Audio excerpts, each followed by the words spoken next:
Emily Carter had always loved collecting old books. At 29, she worked as a history teacher and spent her weekends exploring antique shops and estate sales.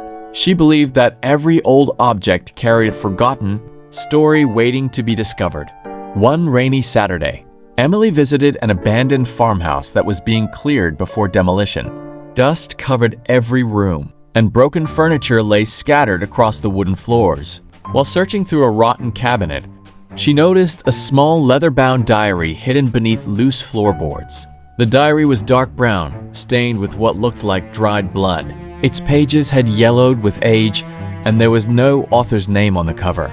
Curious, Emily bought it for a few dollars and took it home. That night, she opened the first page. It read, "If you are reading this, do not ignore what I have written.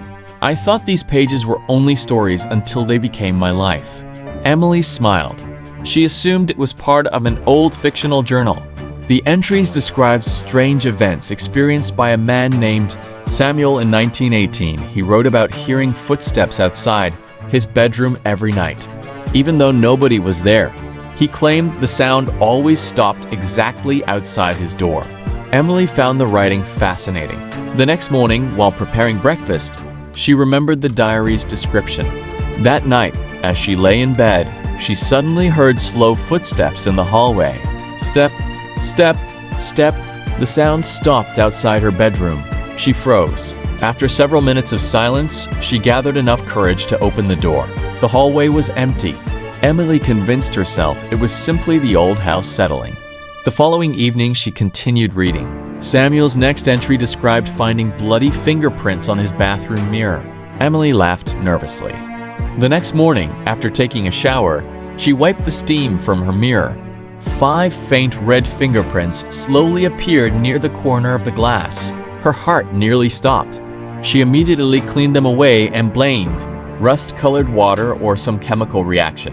Still, she couldn't stop thinking about the diary. Each chapter described another terrifying event, and every event happened to Emily exactly 1 day later. The diary wasn't predicting the future. It was repeating the past. As fear grew, Emily researched the diary's origin. Old newspaper archives revealed that a farmer named Samuel Harris had disappeared without explanation in October 1918. Police found his house, abandoned. Only one item was missing: his diary. Emily felt a chill run through her body. She decided to stop reading.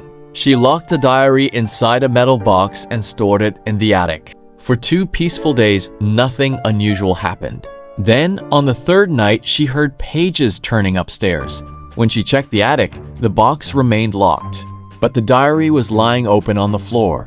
A fresh page had appeared. There had never been writing there before. The new entry simply read, "You cannot stop once you know the story." Emily finally accepted that something beyond explanation was happening. Instead of running away, she contacted a local historian and paranormal researcher. Together, they examined Samuel's farmhouse, now overgrown and forgotten. Hidden beneath loose stones in the cellar, they discovered human remains. The bones were identified through historical records as Samuel Harris. Further investigation uncovered evidence that Samuel had been murdered during a land dispute. His killers had hidden his body and spread rumors that he had simply disappeared. The case had remained unsolved for more than a century. After Samuel's remains received a proper burial, Emily returned home.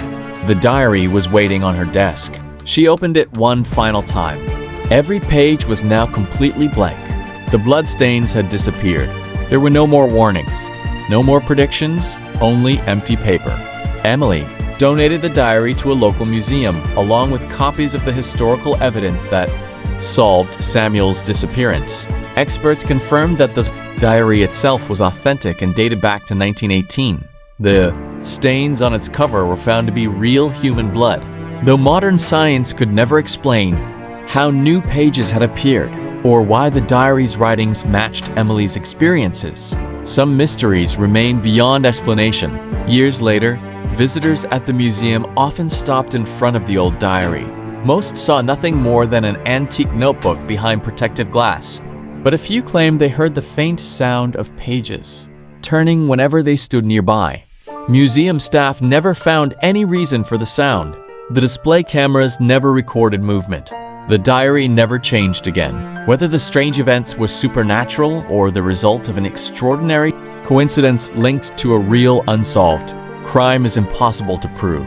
What is certain is this: a forgotten victim finally received justice because someone chose to read an old, blood-stained diary instead of throwing it away. Sometimes the most terrifying stories are rooted in real human crimes, and the truth hidden in old pages can be far more haunting than any ghost.